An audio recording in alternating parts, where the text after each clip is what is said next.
Vamos a hablar rápidamente de buffers. En realidad la terminología correcta debería ser disoluciones amortiguadoras.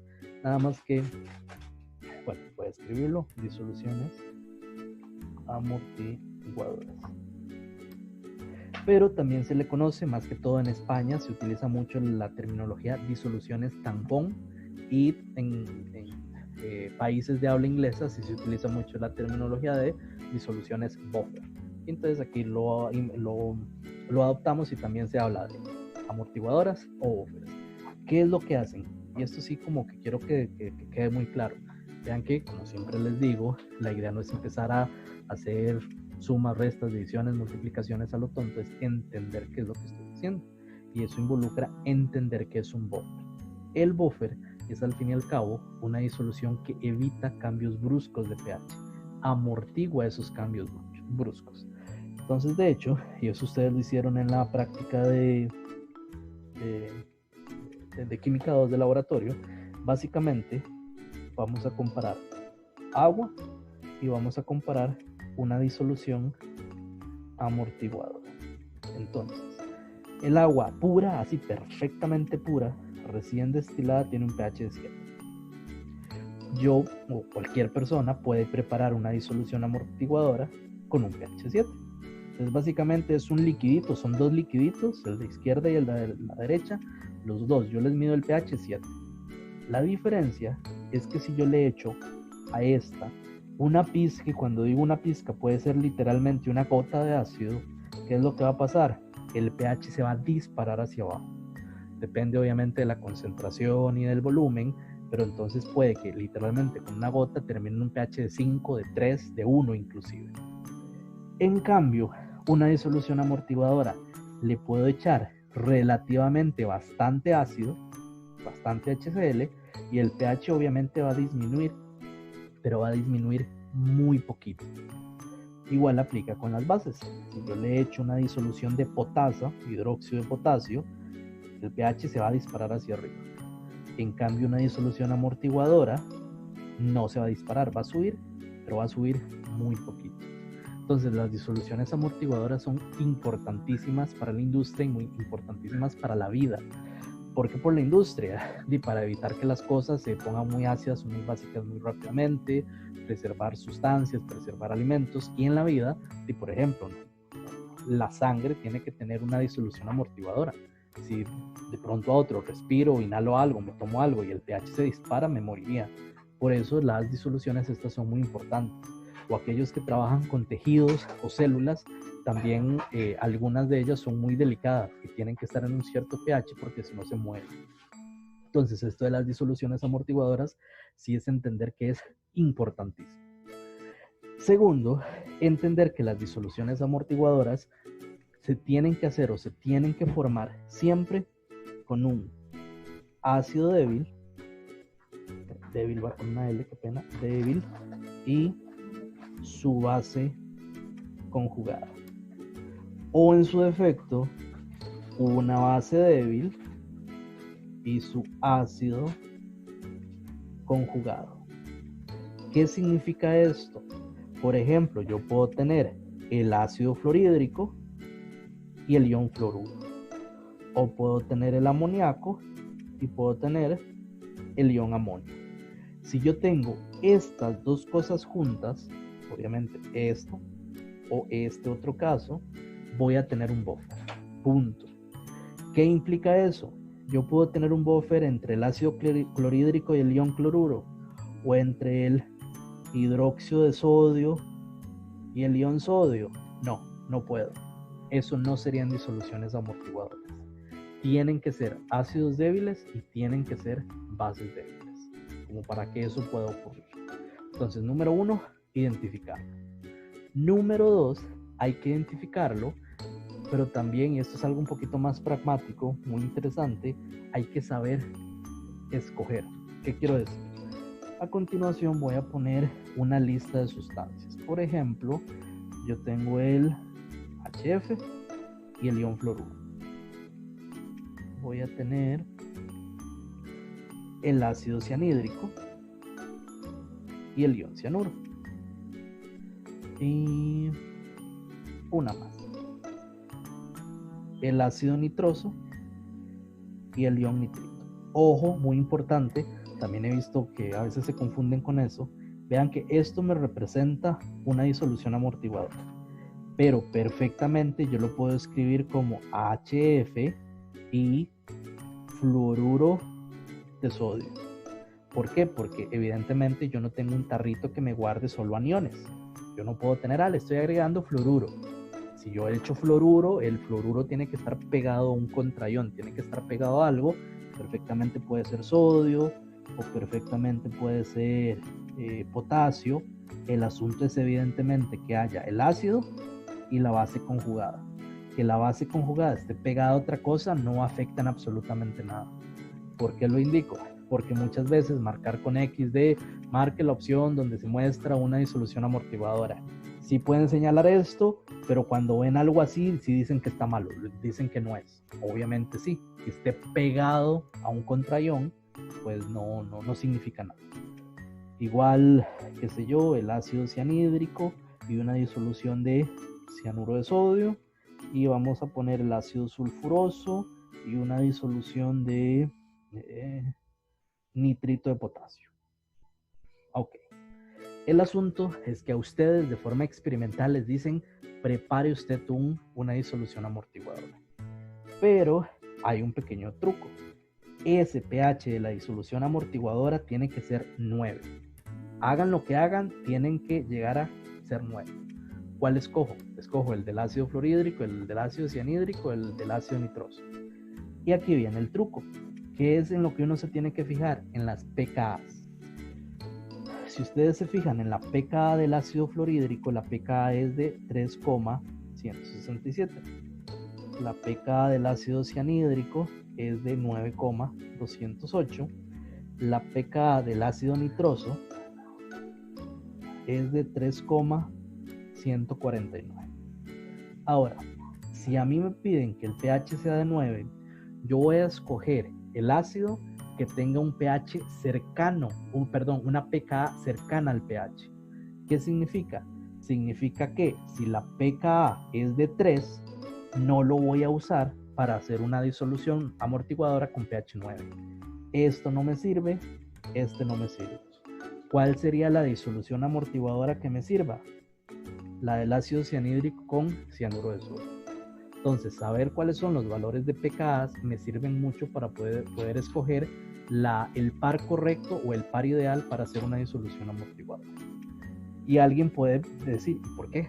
¿Por qué será que la pKa tiene que ser parecida al pH? Aquí podemos recurrir a la formulita de Henderson-Hasselbalch. Ojo, ya voy a explicar un detalle muy importante que sería casi que con lo que voy a finalizar. En realidad, para hacer cálculos de disoluciones amortiguadoras, ustedes no ocupan la fórmula. No hace falta esa fórmula, pero es bastante útil y ya les voy a demostrar por qué será que no se utiliza. Un segundito. Dame un segundito.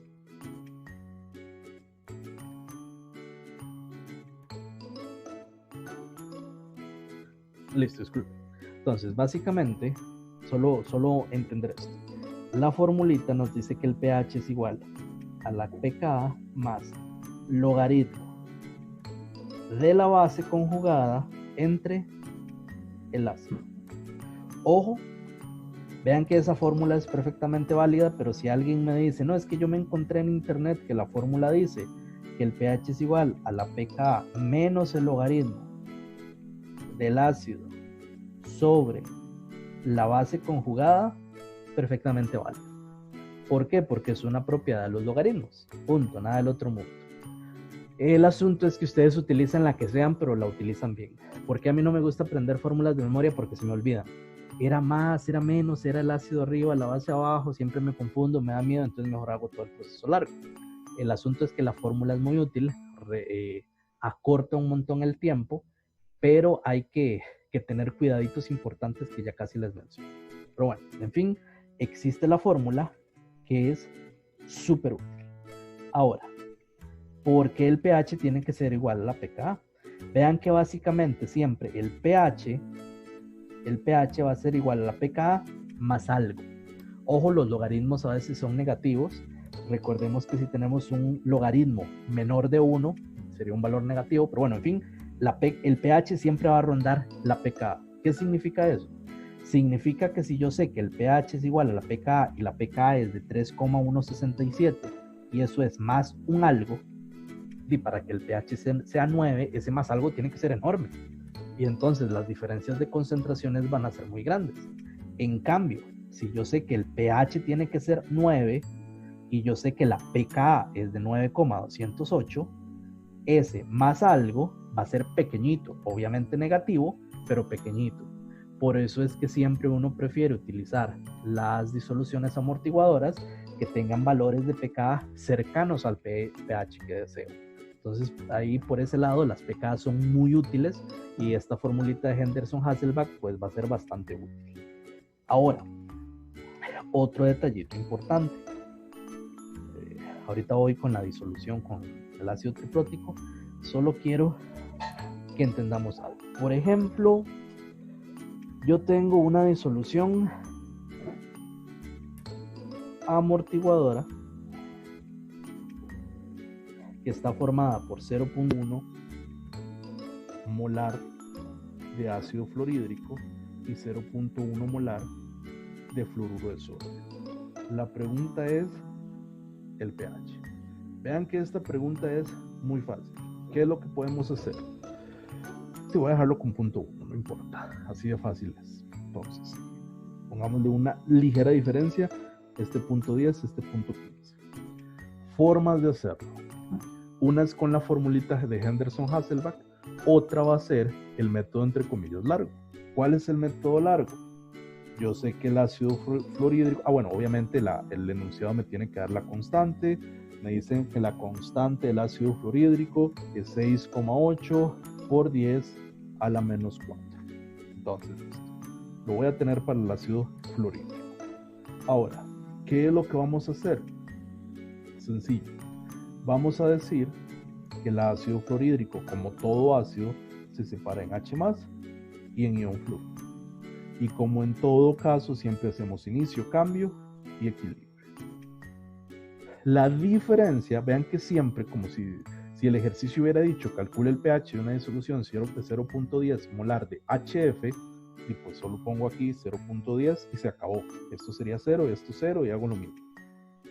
Pero en este caso sí tengo algo de ácido de ion fluoruro.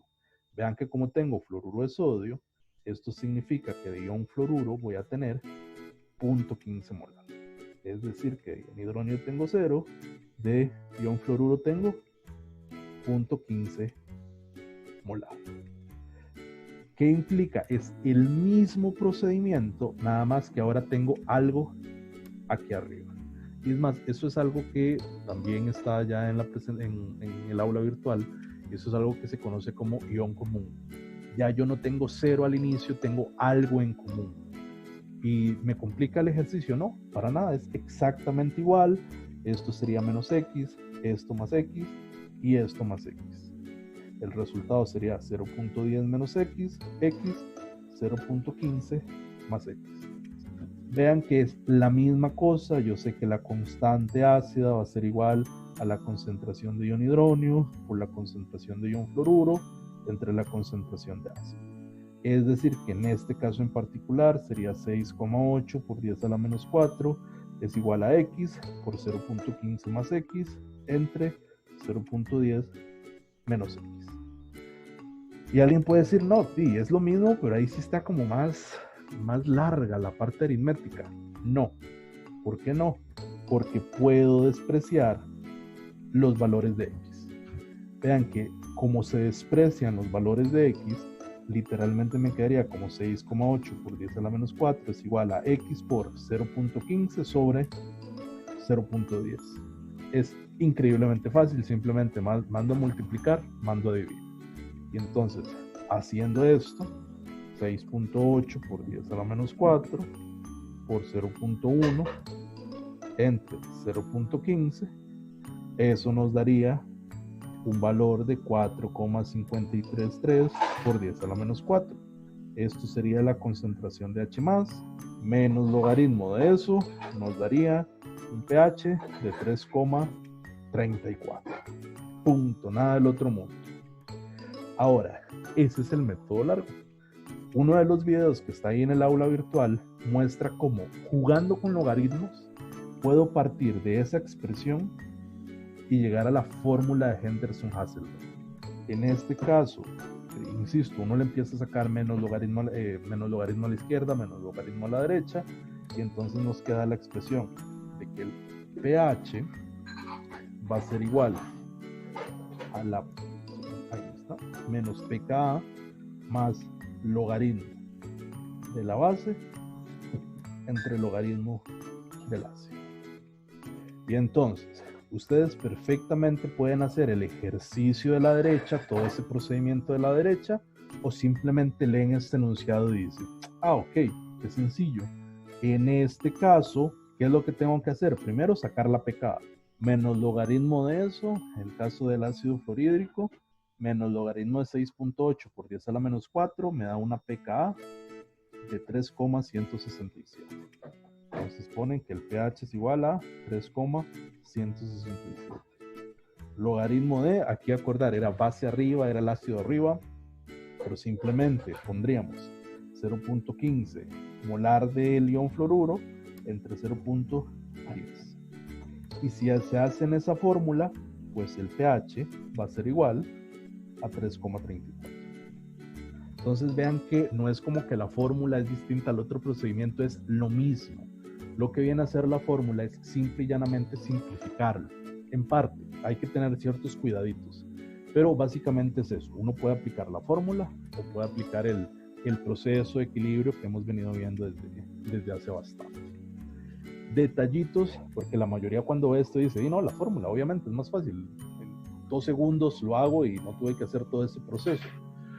Cuidados que hay que hacer. Número 1, ¿qué pasa si es el caso de que me preguntan por una disolución buffer de amoníaco y cloruro de amonio?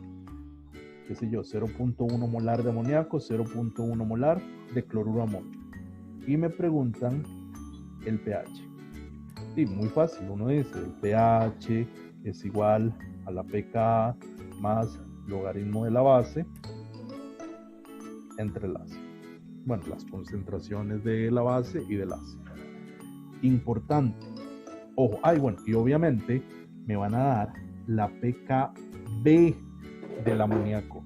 Me dicen que la pKb del amoníaco es de 1,75 por 10 a la menos 5. Ojo, en ese caso, como les digo, no lo voy a hacer todo, es más, esto va a quedar de tarea, si alguien lo quiere hacer. Uno puede hacer todo el proceso largo, que es exactamente igual. Sabemos que el amoníaco se va a... El amoníaco, cuando se mezcla en agua, se va a protonar y va a formar ion hidróxido. Inicio, cambio, equilibrio y se meten los valores iniciales. 0.1 molar, 0.1 molar. Y se hace toda la estrategia. Pero alguien puede utilizar la formulita. ¿Por qué lo quiero mencionar? Un error típico es meter aquí el 1, esa es la KB.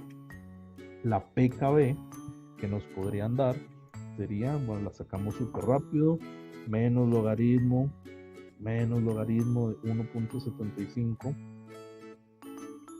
por 10 a la menos 5. La PKB del amoníaco es de 4,757.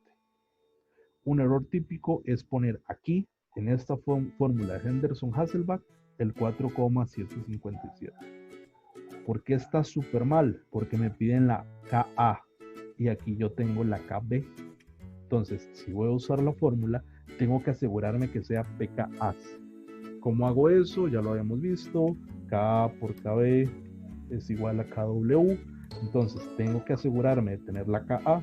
Luego de que tengo la Ka, calculo la pKa y ahora sí lo meto. Y vean que haciendo ya todo eso ya son más pasos. Entonces, insisto, pueden utilizar cualquier método siempre y cuando lo usemos bien. Si utilizo la fórmula de Henderson-Hasselbalch, me tengo que asegurar que sea la K, no puede ser la KB. Y es un error súper típico y muy común. Y luego acordarme si es base sobre ácido o ácido sobre base, que casi siempre se pone al revés, y pues obviamente les va a dar. Un detallito curioso, recordemos, base conjugada entre ácido. Porque ahora cuando les dije lo del ácido fluorhídrico y el fluoruro de sodio, que primero puse, creo que era 0.1 molar y 0.1 molar, les dije no, lo voy a complicar un poquito. Vean que si yo tengo 0.1 molar sobre 0.1 molar, y básicamente lo de arriba se me cancela con lo de abajo, obviamente. Esto y esto se cancela. Esto sería básicamente logaritmo de 1. Y si no me creen, pueden hacerlo en la calculadora. Logaritmo de 1 es 0. Esto da 0. Significa que cuando las concentraciones del ácido y las concentraciones de la base son iguales, y el ácido conjugado, básicamente el pH va a ser igual a la pKa.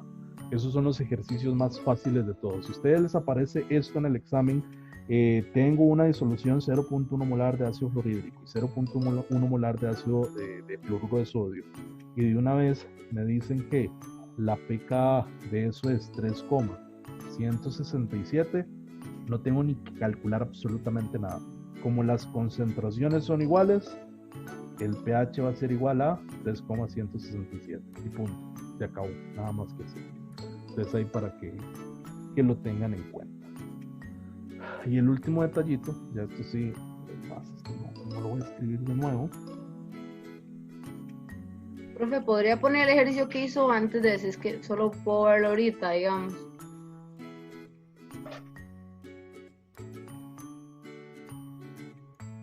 Este. No, el otro. Ah, no, perdón, ese, sí, ese. Ajá. No era para tomar una foto. Gracias. Okay.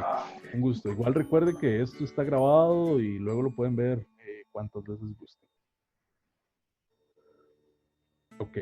El último detallito es solo para hablar de los buffers utilizando las sales de fosfatos como ingrediente, por decirlo así. Y aquí vamos a lo que escribí aquí arriba. Perfecto.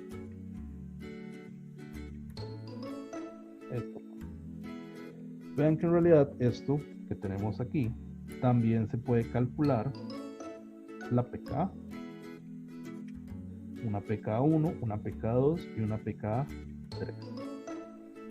La pKa1 nos daría 2,148, la pKa2 7,199, básicamente 7.2, y la pKa3 12,345. ¿Por qué lo menciono?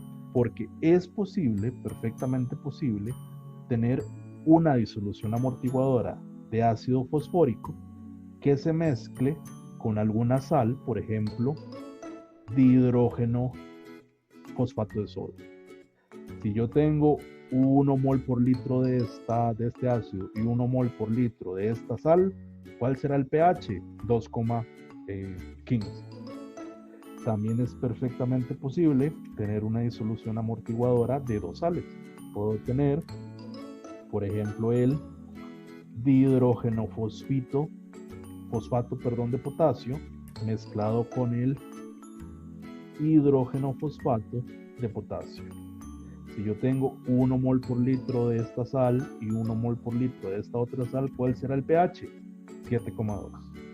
E igualmente puedo tener una disolución amortiguadora de hidrógeno fosfato de litio mezclado con fosfato de litio. Si esto es 1 molar y esto es 1 molar, ¿cuál va a ser el pH? 12. Entonces observen que igual es posible tenerlo con estas sales. Es como para que quede claro. Digamos que muchas veces sí se entiende cuando yo tengo el ácido fluorhídrico y el ion fluoruro. Se entiende si yo tengo el ácido fluorhídrico y alguna sal con fluoruro, como fluoruro de sodio. Pero si me ponen esta mezcla, ahí sí me cuesta ver que es un buffer. ¿Por qué sigue siendo un buffer? Porque sigo teniendo, lo voy a poner con ese color que utilicé, sigo teniendo un ácido con su respectiva base conjugada. Entonces, se sigue cumpliendo la regla de su ácido y su base. Y de hecho, este buffer que está aquí en medio es súper común. ¿Por qué? Porque es un buffer que nos da un pH si son las mismas concentraciones, nos da un pH de 7. La sangre, las células tienen un pH, ¿sí? De hecho, en la sangre nosotros tenemos como 3 tipos de buffer. Uno es con proteínas, el otro tiene que ver con el ácido carbónico y el carbonato. Recordemos que el ácido carbónico, esto también lo tuvieron que ver en la práctica de equilibrio, con la parte de gases. Ustedes ponían a calentar, bueno, se veía el video donde se ponía a calentar algo y tenía un indicador, pero básicamente el ácido carbónico está en equilibrio y libera un protón y se tiene el ion hidrógeno carbonato o el ion bicarbonato. Entonces, básicamente, el ácido carbónico y el ion bicarbonato forman un buffer en la sangre. El otro buffer en la sangre muy común es este, el buffer de hidrógeno fosfato y el dihidrógeno fosfato. Esos son dos buffers que son súper comunes, súper utilizados, y de nuevo en el ser humano pues lo utilizamos. Alguien podría decir, pero eso yo estudio una ingeniería, eso no me afecta. Número uno, pues todos tenemos sangre, así que todos deberíamos de saber por qué el pH de nuestra sangre no cambia, y son esos dos buffers. Y segundo, igual a nivel industrial, hay muchas cosas que se preservan a un pH de 7. Y entonces se utilizan estos dos buffers para mantener ese pH de 7. El de ácido carbónico, como el ácido carbónico como tal no existe, yo no puedo aislarlo, es un equilibrio con el CO2, pues es más complicado, pero este del dihidrógeno fosfato y el hidrógeno fosfato sí es súper común. ¿Alguna duda, pregunta, comentario que se tenga al respecto de buffers?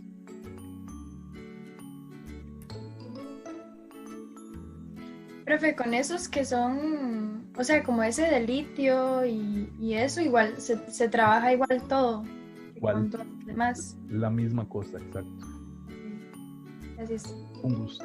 Vea que lo que ocupo es la concentración. Es más, insisto, veamos esta, la del medio. Perfectamente se les puede decir, tienen una sal 0.15 molar, es más de tarea, esta es otra de tarea, 0.15 molar de dihidrógeno fosfato de potasio y 0.10 molar de hidrógeno fosfato de potasio. Calcule el pH. Obviamente lo que nos interesa, y el potasio ahí está sobrando, es este que nos funciona como ácido y este que nos funciona como base. ¿Qué es lo complicado aquí? Precisamente eso, porque uno dice, bueno, la formulita yo me la sé, la pK más logaritmo de la base entre el ácido. Problemas aquí, y generalmente me dan las 3 pKs. Número 1, ¿cuál pK uso? ¿La 1, la 2 o la 3?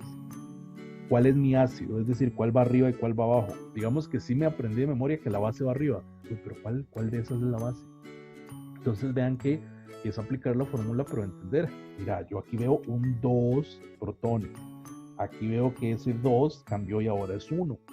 ¿Qué involucra? Busco esto, escribo las ecuaciones y veo que esta sal se puede desprotonar y entonces me queda esta otra. Entonces esto significa que este sería mi ácido y esta otra sería mi base. Entonces ya sé cuál va arriba y cuál va abajo. Luego, como sé cuál es mi ácido, ya sé cuál pK utilizar. Entonces vean que la fórmula es fácil, pero vienen ejercicios en los que uno tiene que analizar, entender en realidad qué es lo que está pasando.